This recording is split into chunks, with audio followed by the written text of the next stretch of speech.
NAV का रहस्य। NAV क्या है? म्यूचुअल फंड्स के मामले में इस एक टर्म ने लोगों को आज तक सबसे ज्यादा डराया और कंफ्यूज किया है।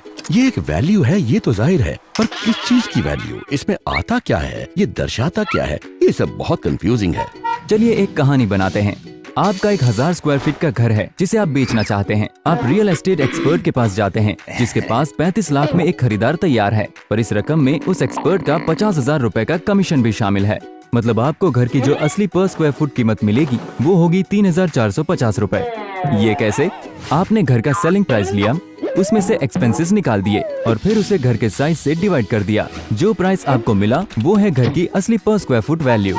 इसी तरह म्यूचुअल फंड स्कीम की एनएवी पर यूनिट के लिए पोर्टफोलियो के सभी एसेट्स की मार्केट वैल्यूज को कैश समेत आपस में जोड़कर मिलने वाली रकम से एक्सपेंसेस निकालकर सभी इन्वेस्टर्स द्वारा खरीदी गई कुल यूनिट से डिवाइड कर दें।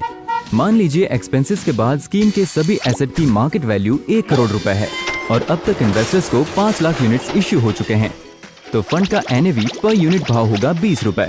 इन एसेट्स की मार्केट वैल्यू हर रोज बदलती रहती है, जो एनएवी पर यूनिट के भाव में फ्लक्चुएशन से जाहिर हो जाती है।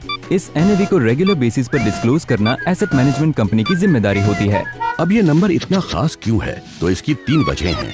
किसी भी स्कीम में इन्वेस्ट करते वक्त इसकी मदद से इन्वेस्टर जान लेता है कि उसे कितनी यूनिट्स मिलेंगी। मतलब अगर स्कीम की एनएवी 25 रुपए है और इन्वेस्टेड अमाउंट 25,000 रुपए है तो इन्वेस्टर को 1,000 यूनिट्स मिलेंगी। और इसी तरह इन्वेस्टमेंट्स को रिडीम करते वक्त यानी स्कीम से अपनी रकम निकालते वक्त अगर स्कीम की एप्लीकेबल एनएवी पर यूनिट 50 रुपए है तो आपको अपनी 1000 यूनिट्स के 50,000 रुपए मिलेंगे। एनएवी की इम्पोर्टेंस की तीसरी वजह ये है कि ये स्कीम की परफॉर्मेंस दर्शाती है। स्कीम के एनएवी को 2 अलग अलग वक्त पर आपस में कंपेयर करके स्कीम का अच्छा या बुरा परफॉर्मेंस जाना जा सकता है। उदाहरण के तौर पर अगर स्कीम का आज का एनएवी पर यूनिट भाव 25 रुपए है और 2 साल पहले वो 15 रुपए था, तो जाहिर है कि स्कीम ने 2 साल में 66.67% का एब्सोल्यूट रिटर्न दिया है या 2 साल में हर साल 29.10% का रिटर्न दिया है। कई लोगों को शायद ये लगता होगा कि 10 रुपए के एनएवी वाला फंड 200 रुपए के एनएवी वाले फंड से चीपर है। बिल्कुल नहीं। मान लीजिए 2 स्कीम्स हैं ए और बी, जिनमें ए का एनएवी 10 रुपए और बी का 200 रुपए है। अगर आप साल की शुरुआत में हर एक स्कीम में 10,000 रुपए लगाते हैं तो स्कीम ए में आपको मिलेंगी 1000 यूनिट्स और स्कीम बी में 50 यूनिट्स। साल भर दोनों स्कीम्स इतना अच्छा परफॉर्म करती है कि उनकी पोर्टफोलियो वैल्यू 20% बढ़ जाती है।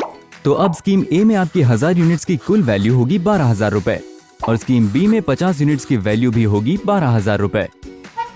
तो देखा आपने, हालांकि स्कीम ए का एनएवी स्कीम बी के एनएवी से काफी बड़े पैमाने पर नीचे था, पर इन्वेस्टमेंट का फायदा दोनों में बराबर का ही हुआ। मतलब ये कि स्कीम के एनएवी का हाई या लो होना जरूरी नहीं, बल्कि स्कीम में इन्वेस्टमेंट के बाद उसकी एनएवी ग्रोथ क्या है ये जरूरी है।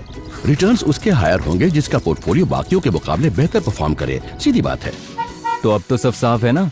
एनएवी पर यूनिट वो प्राइस है जो म्यूचुअल फंड स्कीम में इन्वेस्ट करने के लिए आप पे करते हैं, ठीक उसी पर स्क्वायर फीट रेट की तरह जो घर बेचने पर आपको मिला। तो अब घबराने या कंफ्यूजन की नहीं, सिर्फ समझने की जरूरत है। आशा है आपको वीडियो पसंद आया होगा। देखते रहिए और हम इन्वेस्टिंग कॉन्सेप्ट समझने में आपकी पूरी मदद करेंगे। आप चाहे तो अपनी प्रतिक्रिया हमें editor@templeton.com पर भेज सकते हैं। म्यूचुअल फंड निवेश बाजार जोखिमों के अधीन है। योजना संबंधी सभी दस्तावेजों को सावधानी पूर्वक पढ़ें।